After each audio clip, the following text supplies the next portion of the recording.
Evening 5:30க்கு மேலதான் வந்தேன். வந்து தூங்கிட்டேன் எப்போதும் போலயே. இப்ப என்னன்னே தெரியல, 1 வீக்கா வந்து தூங்கிட்டு தான் இருக்கேன். சரி கொஞ்சம் துணி இருந்தது, அதை துவைச்சு போட்டுருவோம், வீக்கெண்ட் துவைக்கல அப்படின்னு சொல்லிட்டு துணியை மட்டும் கொஞ்சம் துவைச்சு போட்டேன்.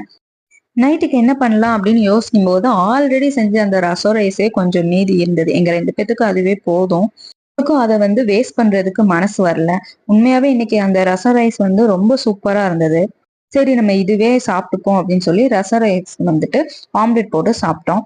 மேக்சிமம் இந்த வெயிட் லாஸ்ல இருக்கப்போ நைட் வந்து ரைஸ் சாப்பிடக்கூடாது அப்படின்னு தான் நினைப்பேன். ஆனா இன்னைக்கு வந்து வேற வழி இல்லை. அதனால நான் ரொம்ப கம்மியான ரைஸ் எடுத்துக்கிட்டு ஆம்லெட்ல எக்ஸ்ட்ரா ஒரு முட்டை மட்டும் போட்டுக்கிட்டேன். இதுதான் என்னுடைய நைட் டின்னர் பிளேட். சாப்பிட்டு முடிச்சுட்டு சரி கூழ் மட்டும் கொஞ்சம் காய்ச்சி வச்சிடலாம் அப்படின்னு சொல்லி நினைச்சிருந்தேன். ஏன்னா காலையில வந்து பிரேக்ஃபாஸ்டும் பண்ணி லஞ்சும் பண்றது வந்துட்டு கொஞ்சம் டைம் மேனேஜ் பண்ண கஷ்டமா இருக்கு அப்படிங்கறதுனால கூழ் காய்ச்சி வச்சுட்டா ஒரு 2 நாளைக்கு நான் வந்து அதை வச்சே பிரேக்ஃபாஸ்ட் முடிச்சிடலாம் அப்படின்னு சொல்லி கூழ் மட்டும் காய்ச்சினேன். இன்னைக்கு வந்து நான் கம்பு கூழ் தான் காய்ச்சினேன். இதோட ரெசிபி வந்து நான் நாளைக்குள்ள விளாக்ல போடுறேன்.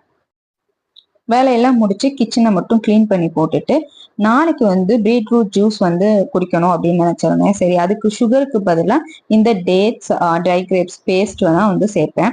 அதுக்கு வந்து நான் நைட்டே இதை ஊற போட்டேன்.